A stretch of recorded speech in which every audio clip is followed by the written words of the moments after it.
Hey everybody, happy Friday. Welcome back, and it's very good to see you. I hope you're doing well, as always. Some of you have asked about the research design assignment, and in particular about whether we will have any guidelines or talk about this at all before you do it. And I'm here to assure you that yes, we will talk about it, and I'll address any questions that you have, as well as just sort of discuss and cover the key guidelines for this assignment. Now, first and foremost, rest easy because I've chosen to push this back a week, excuse me. I meant to say to another date. I'm pushing this back a week. Originally, it was due, I think, April 30th or 31st, but it's now due May 7th because I did extend and push back the due date for the response paper. And so, as Haley pointed out, doesn't it make sense to push back the research design date as well? And I totally agree.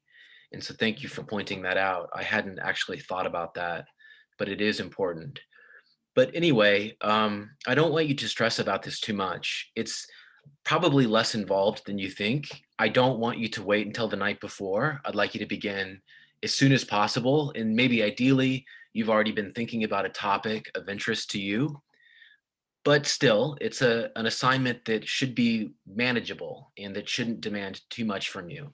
Basically, what I want you to do is write a research design or outline, the sort of design of a study or the outline of a study that you could conduct of between 8 and 10 pages, double spaced, not including references. And I want you to pick out a research question related to the course content, any question related to what we've discussed in the class, or any question that we've already addressed in the class. This needs to be a research question, so it needs to be a why question, not a what or a what is better or worse, but a why. And it could be a question that we've addressed in the reading or in the lecture, or it can be one that is related to something that we've addressed and that you generate yourself. But I want you to formulate a research question and then figure out how you could study it. And so, first, identify that research question. And then I want you to briefly, very briefly, summarize the literature on this question. What do we know about this question already? How has it been answered by scholars before you? Then I want you to put forward a hypothesis, develop some argument or some claim that answers this question. And this ideally is something that you think about yourself or that you develop yourself, but obviously it may be informed by some reading that you've done, and it may be an idea or a perspective that you're adapting, and that is completely appropriate as well. I just want you to think critically about how to potentially answer the question, and your hypothesis is that answer. Once you've got the hypothesis, I want you to discuss the research method that you could use. And in turn, the variables, the cases, and then the potential data sources. And if you want, you can include some preliminary analysis, but this is not required. You don't have to do that. This is basically just a research outline, a snapshot of a study, a potential study that you could do. And so that will include these basic components: the question, a brief synopsis or critique of the existing literature, a hypothesis of your own, a method or research technique, the variables, the cases, and then the potential data. And there you go. And that's what you'll need. And so this assignment really demands five things. All research designs need to satisfy these five criteria. And you'll see when you receive a rubric for this assignment, once it's graded, that how you do on the assignment will depend on to what degree you satisfy these 5 criteria. So first and foremost, you need to form that research question, and it needs to relate directly to the course content. As long as it's a topic that is related to the course content, that's fine. This is a class about institutions of government, and we've talked about so many different institutions. Just formulate a why question about one of those institutions or some aspect of one of those institutions or some part of one of those institutions. And there you have it. That's a research question that would relate directly to the course content. The second component is you must briefly review and critique the relevant literature. And that means saying why the approaches do not work. That just means talking about why they fall short of answering your question, why they don't work for you, and why there's a need to develop a new or an alternative hypothesis. And that's your third component. You need to form a hypothesis that attempts to answer the research question. The hypothesis is basically like your answer to the question, and it needs to be testable to be a hypothesis, right? So it's it's a testable claim about what could potentially explain or answer the research question. Fourth, you need to discuss the method that you would use. So are you using a comparative case study design with the method of difference or the method of agreement? Or are you using a large N analysis design where you'll study a number of countries in a limited way? Whatever approach you choose to potentially use is fine as long as it's appropriate and you can justify selecting that method. Variables and then cases as well. And of course, the cases that will depend on what approach you choose to use or method you choose to use. If you're choosing to use the method of difference or agreement, the methods that I taught you, you can choose 2 cases and that would be sufficient.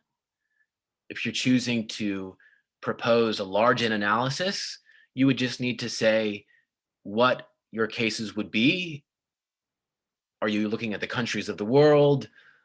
Are you looking at a set of countries across different time periods and you have multiple observations for each country? Whatever, you can design it however you want.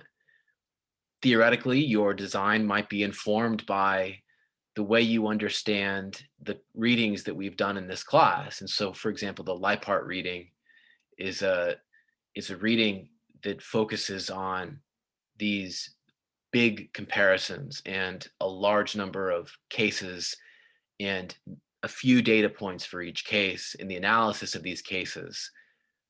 Other approaches in other studies that we've read in the class focus on a smaller number of cases. So like the Kaiser and Barzell reading, for instance. The point is, you can design a study in a way that is useful or interesting to you. If I were to do this, I would do a comparative study and I would use the method of difference or the method of agreement or both. But you might choose to do a statistical analysis where you have a large number of cases and you use regression tools to try to reach some conclusions. All you need to do is just propose a research study and then just have some method that you justify the selection of. And then fifth and finally, just discuss what potential sources of data there are and what you might use. And so, of course, that will also be informed by the research method that you select and, of course, also by the question. And so every research design will be different and every student will propose something different and something unique. And that's what's beautiful about an assignment like this. It gives you the freedom to choose and to decide what would be useful to study. Now, if you like, for example, the question or the kinds of topics that you addressed in your response paper, you have my permission to write on that same question or topic. It's just that you can't reuse any of the material and you need to develop that fully and elaborate that and unpack that and unpackage that so that you extend that and entirely fulfill the criteria for this assignment on its own terms. I do believe in depth. And so if you like the topic that you wrote about or the issue that you wrote about, you do have my permission. But you don't need to do the same topic or question. If you choose to do something new, that's fine. I suggest that you speak to me and just run your idea by me, because this is the kind of thing that benefits from collaborative effort and from working with and interacting with your instructor. And in particular, I could help you to form the research question and kind of direct you if you have questions about method or even hypothesis or literature. As you know, we've read widely in this class, and I would like you to begin and start with the literature that we read in the class as a starting point. That should give you a sense and a direction that you can go with in terms of what literature exists. But clearly, you'll need to cite a few more articles, or you'll need to incorporate a few more pieces than we do in the class. And so I'd like you then to take some initiative and look a little more broadly. You don't need to cite a lot of literature. I think it's sufficient to cite a few articles or books. That's appropriate. You don't need to dive into this any further than sort of the surface so that you can begin to engage with what's out there on your topic. Now, many of you have asked some questions in the chat, and I'm going to go ahead and consider those now. Sophia asks, what if we meet the criteria but fall short of the page word count? I just want you to make every effort to meet the word count. If you fall just a little bit short, that's okay. I'm not a stickler, but make every effort to meet it. If you fall well short, you might not satisfy some of the criteria on the rubric. So just make every effort to meet that.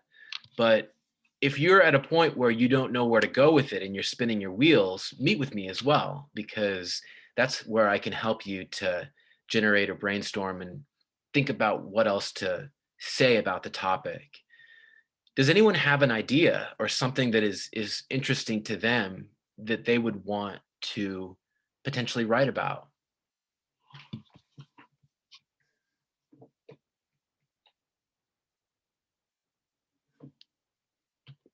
Yes, Jeffrey?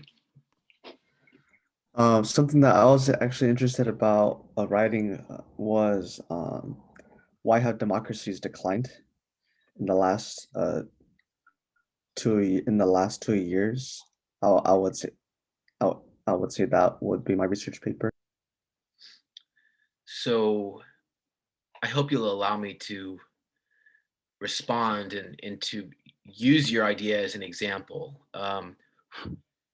The problem with that is that's not an institution. So democracy is clearly a set of institutions, and this class is about democracy, but we've been focusing on concrete formal rules of the democratic game, right? So like types of electoral systems, we've talked about different types of executive, legislative relations, and so on and so forth. What I would like you to do is I'd like you to think about these institutional questions. Why is there variation in electoral systems? Why is there variation in executive legislative relations? These sorts of questions. The question, why have democracies declined? That does relate to the rule of law. But what if we were to say, for example, why do some countries have stronger rule of law than others? Well, that would be an interesting question. And that would be a question about variation in institutions or dimensions of institutions of interest to us. And so I only want to use this as an example of how we can reframe questions so as to focus on the institutional content. so as to focus on the rules of the game, the formal rules of the game. And thank you, Jeffrey, for your comment. I suspect that all of us can benefit from sort of mainstreaming our ideas and sort of discussing what interests us and what direction we might go with the assignment. Yes, Jake. Yeah, I was kind of interested in writing about like rule of law, but I'm not exactly sure like what area. I was thinking about maybe like why do some democracies uh get away with breaking the rule of law without accountability, like breaking international law or like doing like repression, but I'm not sure if that's exactly like what this assignment's asking for. Well, thank you for your comment, Jake. Let me use your example and your idea as a learning experience. So that is fundamentally a question about the strength of the rule of law, right? Why do some societies have a strong rule of law and others don't? The aspect of that that I would steer you away from is the focus on international norms. This is a class about domestic politics and really domestic democratic institutions. And so when we compare countries or when we talk about potentially comparing societies, we're comparing domestic units. And so we want to think about how they differ and why they differ, right? So why do some countries have a strong rule of law while others have a weaker rule of law? Why do they vary in these very important ways that pertain to the performance or the strength of these key democratic institutions? And so the only part of Jake's idea that I would steer Jake away from is just that international part. And this is another good example of how we can kind of tailor our questions and make sure that we're thinking in a way that is more purely within the boundaries of the course content. And make it no mistake, everyone, this is why we do this, right? We start somewhere and we tailor our questions and we work together to formulate questions that really help to isolate on those key themes and those key issues that we care about. Kimberly asks, what format would you like us to use for the research design paper? Well, I'd like you to sort of design it and formulate it and format it like a research or a conference article where you sort of have, the research question, the literature review, the hypothesis, the method, variables, and cases, and then the sources of data. And those could be discrete sections, or you could have these 5 sections that I've outlined for you that make up your paper. And I think that those 5 sections that I've outlined, might be useful. So maybe just use these 5, but at a bare minimum, make sure that your format or your outline or the skeleton of your paper includes these different components. Justin says, so this is more of a paper rather than a study where you have to include data or visuals. Essentially, Justin, it's just a research design, right? So it's like we're kind of proposing a study that we could do if we wanted to answer the question that we identify as important. So it's really actually a fun exercise because, you may be a student who wants to do this research under some other guise or some other auspices, maybe as part of a fellowship or some research that you conduct on your own or as part of graduate school or whatever, right? And I would encourage you to do that. And I would support you and help you. For our purposes, you just want to design something that you could do, that you potentially could do if you chose to for whatever reason. And this is always how it starts, right? We design uh, a topic or a study that might work for us. Max asks, for example, what about a question about how US intervention might have contributed to a more or less democratic government? Now, Max, the issue with a question like that, I would suggest is that really is a question about international politics. This is a question about the function and the design and maybe the performance of domestic democratic institutions. And so, if the question is, why are some countries more or less democratic? If you're focusing in particular on, well, rule of law as the indicator for democracy, or um, the strength of of rule of law, or if you're using that as an indicator of democracy, well, then you're focusing on something that's institutional. And if you argue that U.S. intervention affects that institution and the strength of that institution, well, sure, you can do that, absolutely. But you can see, though, how I want you to think primarily in domestic institutional terms. And so make sure that if democracy is what you're interested in as the dependent variable, well, it needs to be an institutional dimension that you're focusing on. Is it rule of law that you mean when you say democracy? Is it the kind of democratic or the kind of executive legislative relations? What do you mean by that? And so you really need to focus on institutional questions.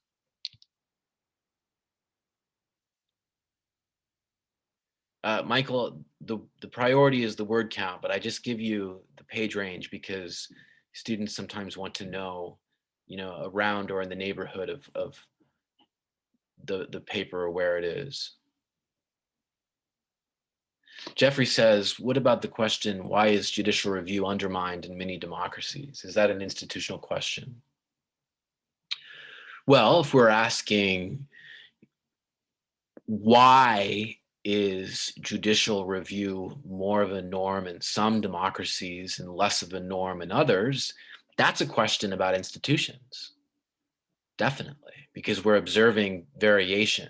We're observing that judicial review is more normalized as a institution of democracy in some countries than others.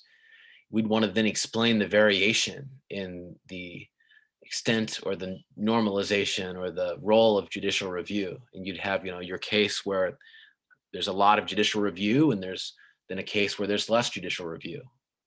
And that would be a meaningful difference that you could explain variation in, and you could look at that.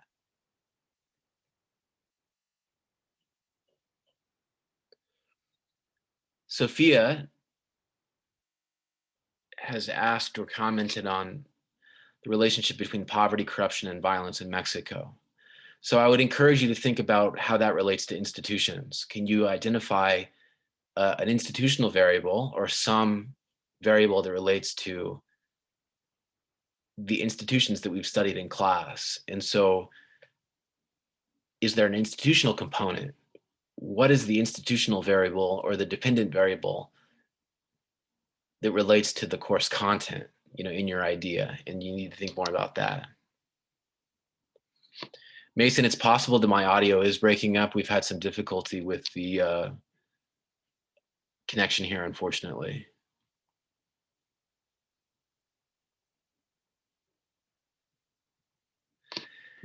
It's better now. It went away. Okay, right on. Thanks. Hey, Haley. Haley asks, is a decent research question why countries rulers have been moving away from democracy and looking for more power. Well, if you think about democracy in terms of rule of law, again, you need to think about, the institutional variables, right? The formal rules of the game. Why do some countries have these institutions or these institutions? Or why is rule of law stronger in some countries than others? Or why are some countries seeing their rule of law decline while others are not? Those are questions that would be interesting because those are institutional questions. And many of you may be noticing that it's challenging to think about these institutional questions, and that's okay. Institutions are a hard topic, and it took me years and years to wrap my head around these things.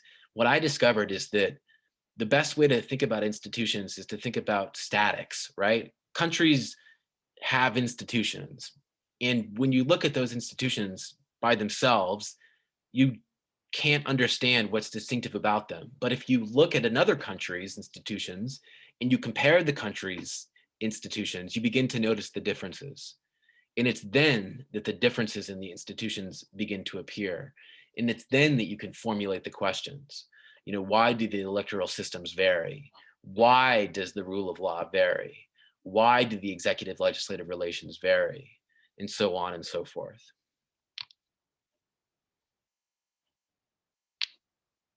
I believe that we have a final exam. It's not considered your final. Kayana asks, for example, what about a question about why are parties becoming more polarized? So, Kayana, the issue or the kernel there that relates to institutions might be the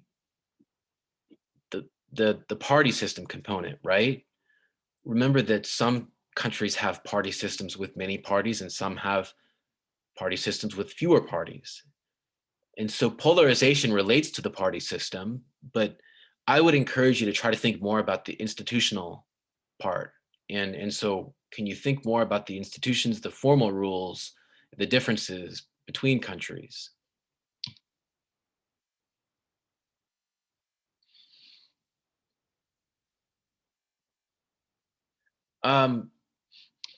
Is the objective not clear, Kayana? No, I don't have an example for you. It's a research design. What is unclear about the objective?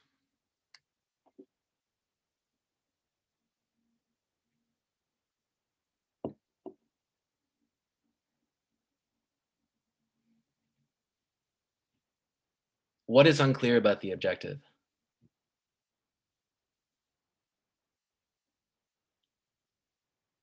It's a serious question. I need to know because this is where we're discussing the assignment. And so if it's not clear what we're doing, just tell me. But the objective is to propose a way to study a research question.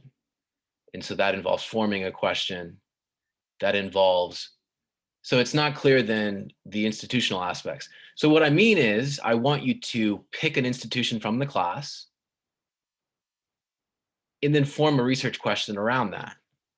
So we talked about a lot of different institutions. We listed them at the beginning of the class and we've been covering them from week to week.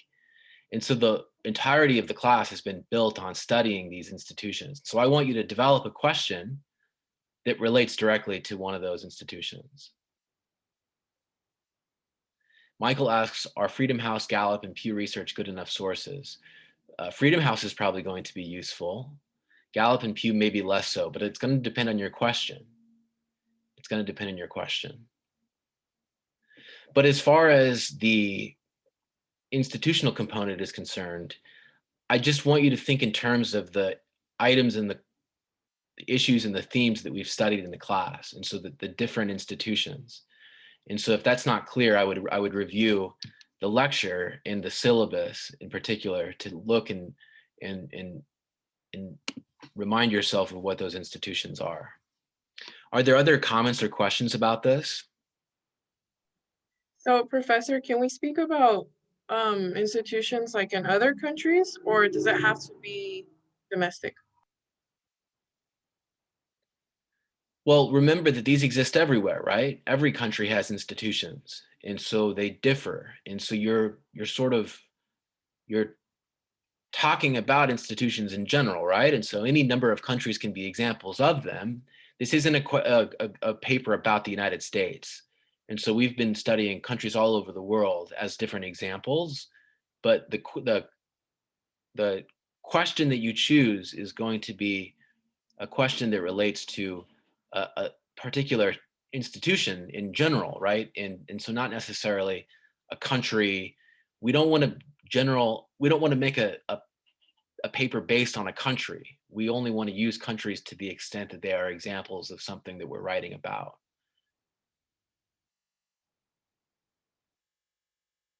Other comments or questions?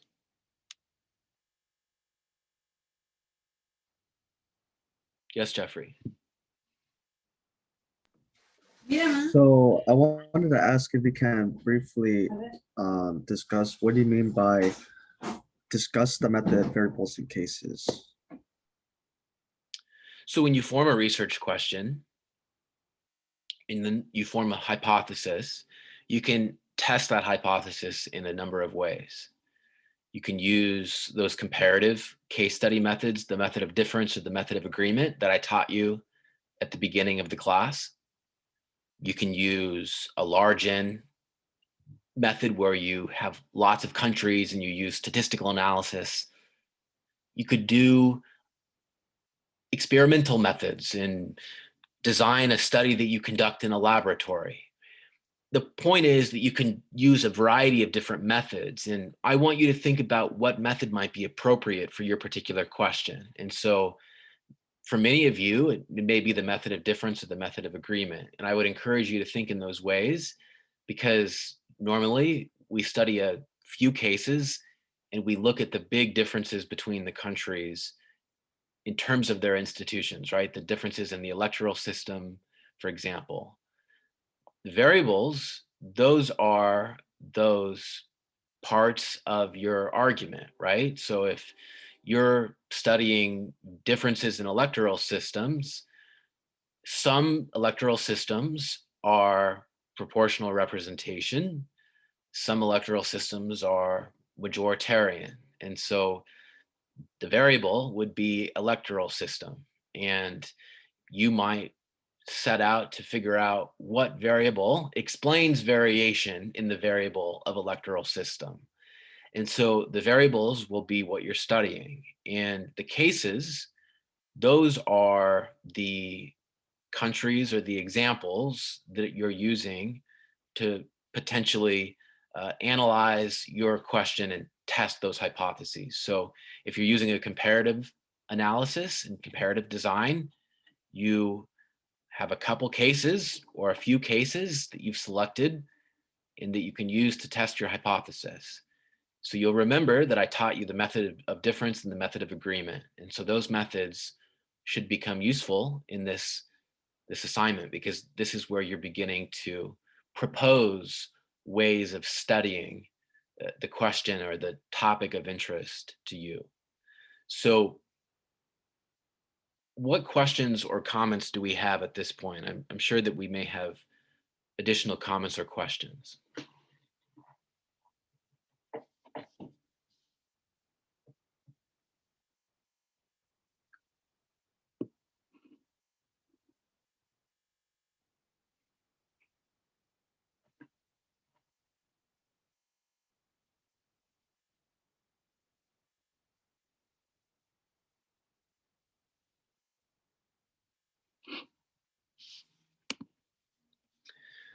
Okay, so let's move on and continue discussing citizen and democracy.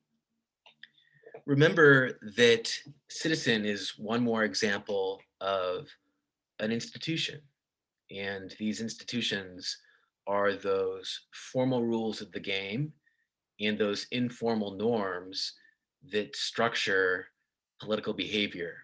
And in a democracy, we talked about a whole number of formal institutions or rules of the game or sets of rules that structure political behavior, things like the electoral system, executive legislative relations. We've also talked about informal norms and informal institutions, like norms around corruption and behavior and expectations about voting and participation in the democracy. Citizen is the latest institution that we're discussing, and this one is really quite difficult to wrap our heads around, because citizen is really an idea, right?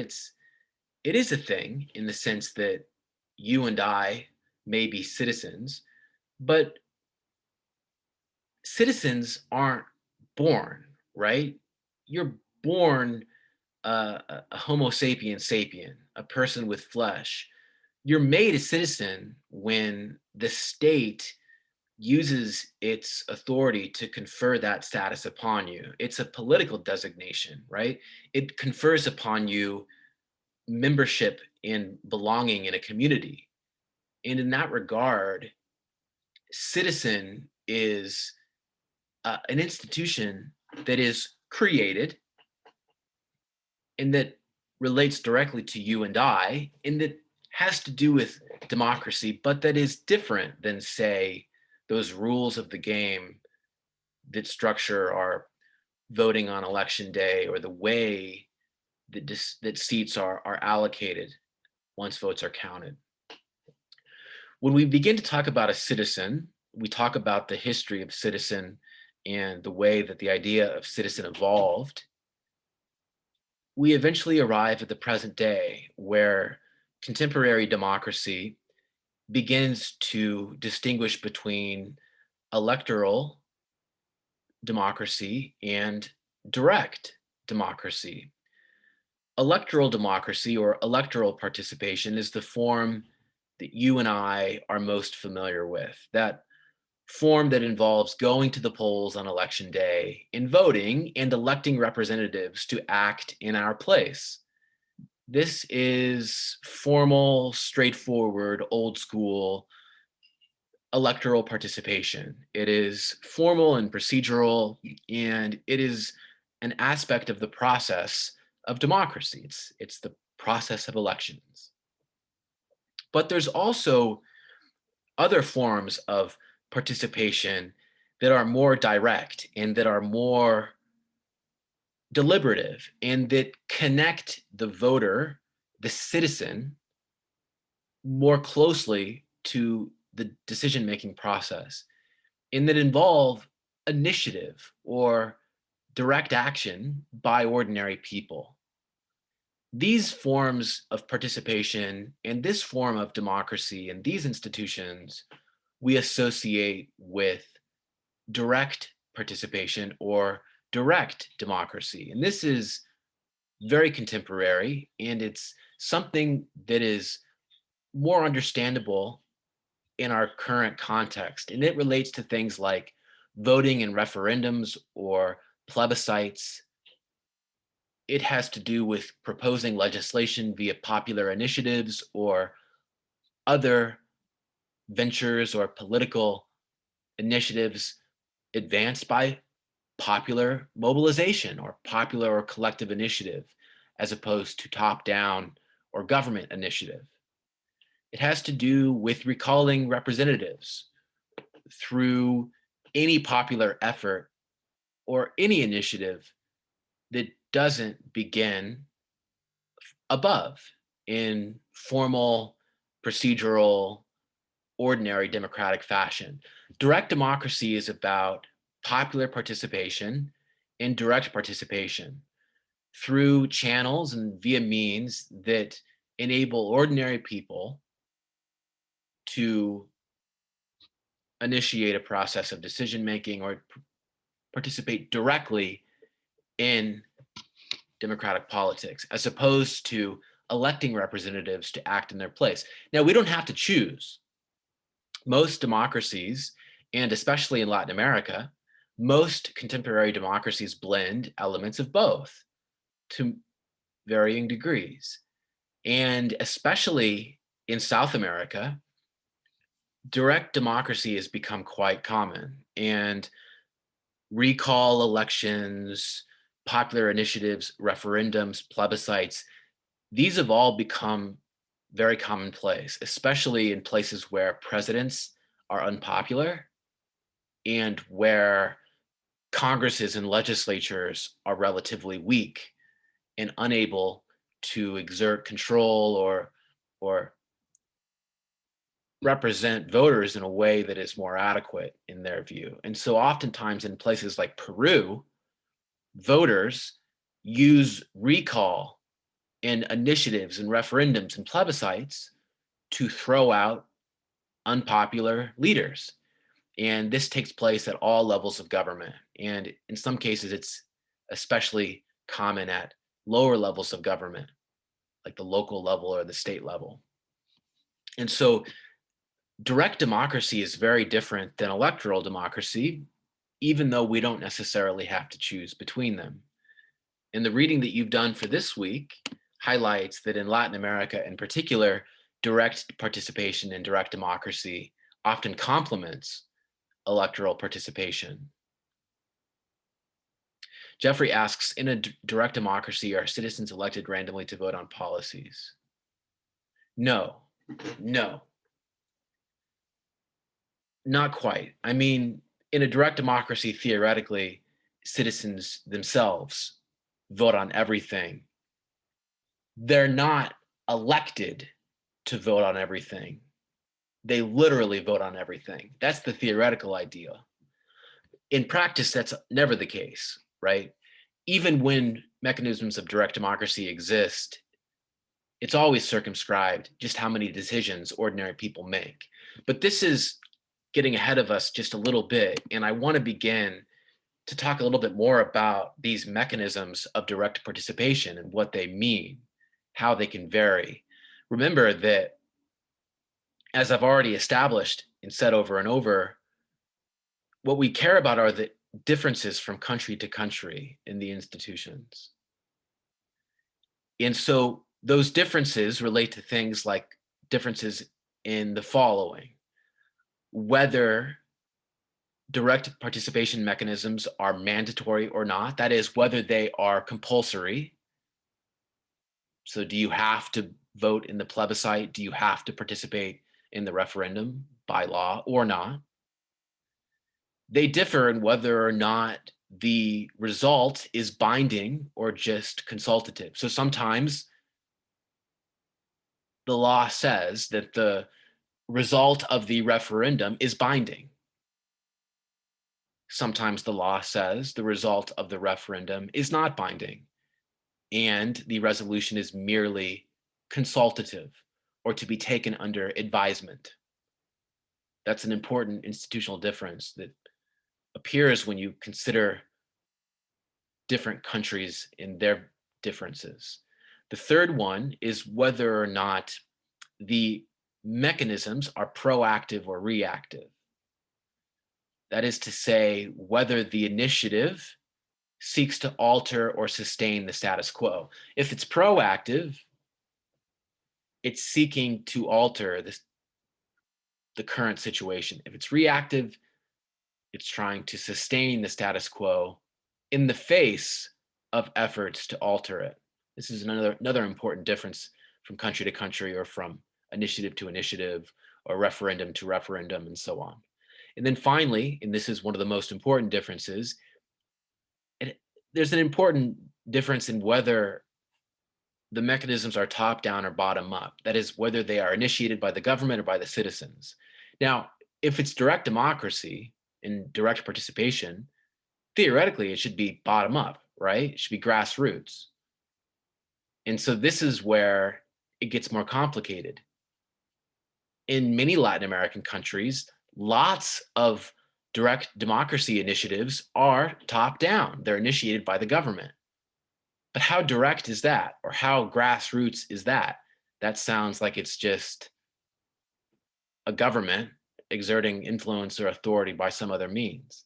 And so you might argue that there's an important distinction to be drawn between top-down and bottom-up direct participation, because bottom-up participation is more in keeping with the spirit of the masses, or the ordinary people who define direct democracy processes.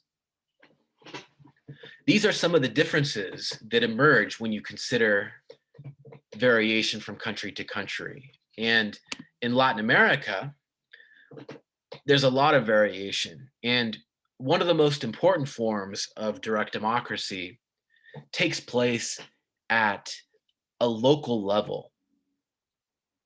It's called participatory budgeting.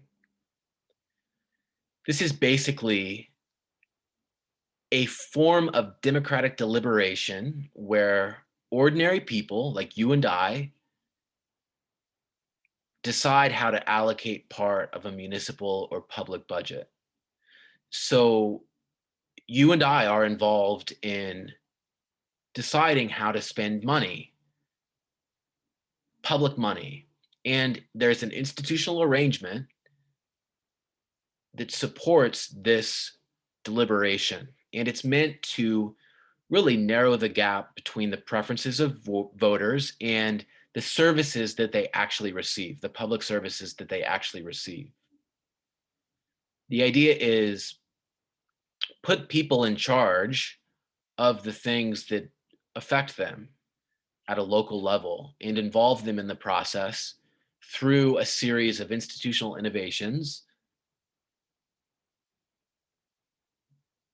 that are created so as to incorporate ordinary people. And this was first invented in Porto Alegre, Brazil in 1988, and it's been adopted throughout the world at a local level. And cities and towns and urban places have adopted participatory budgeting as part of an effort to establish additional mechanisms of bottom-up direct democracy in support of fuller and more participation in democracy. And so in the United States, we have a lot of these examples as well. These are common in Latin America, but they are also common increasingly in the United States. And New York City is an example of participatory budgeting because of the implementation of these processes and these institutions at the borough level and the sub-borough level in places like Brooklyn, where ordinary people are involved in making decisions about investments in schools, in parks. And I found a good video about this. And I think that the most useful way of learning about this is to just observe these processes. And this video is very well done, has no narration, but it does simply observe and kind of capture the process of deliberative democracy at the participatory level, the local level. And so we'll start this now, and I'll make a decision about how much of it we'll watch and continue next week. But I thought at a bare minimum, it would be useful for us to see what this actually looks like in an institutional sense. Like, what does it look like as a process, right? So we'll take a look at that now, and I hope that you enjoy it.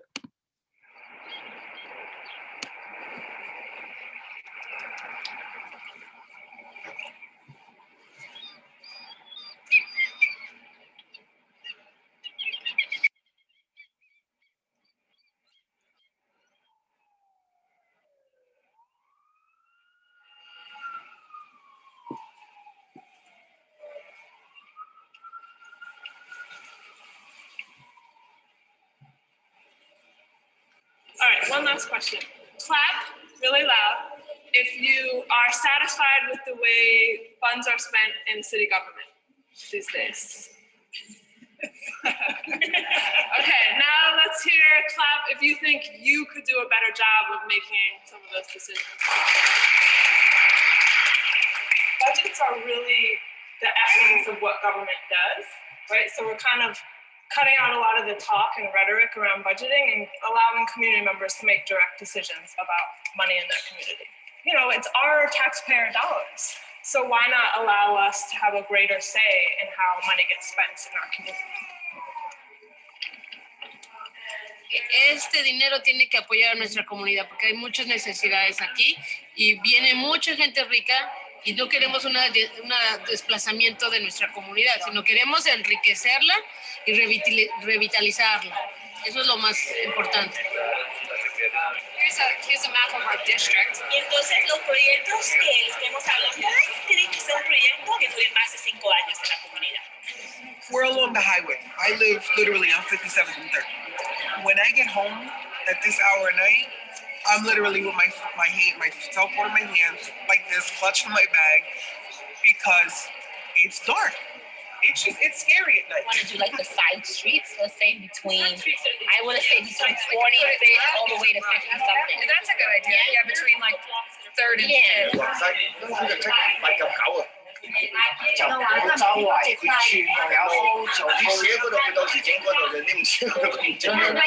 Para ayudar a los jóvenes, un edificio específicamente que sea como un centro de la comunidad. Un centro de la comunidad.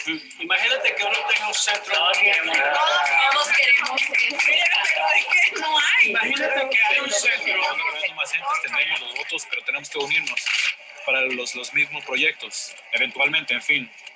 La pregunta sería, ¿cómo podemos trabajar juntos en la comunidad para que entonces tenemos que trabajar? Pregúntales. ¿Por qué? No, porque ustedes son los representantes del gobierno. No me paga nadie, no soy político, nada de eso. La comunidad están aquí alrededor tuyo. All right, everyone, we're out of time for today. Have a lovely weekend. We will decide what to continue with and how to proceed on Monday. But I'll see you then, and I hope that you have a good one.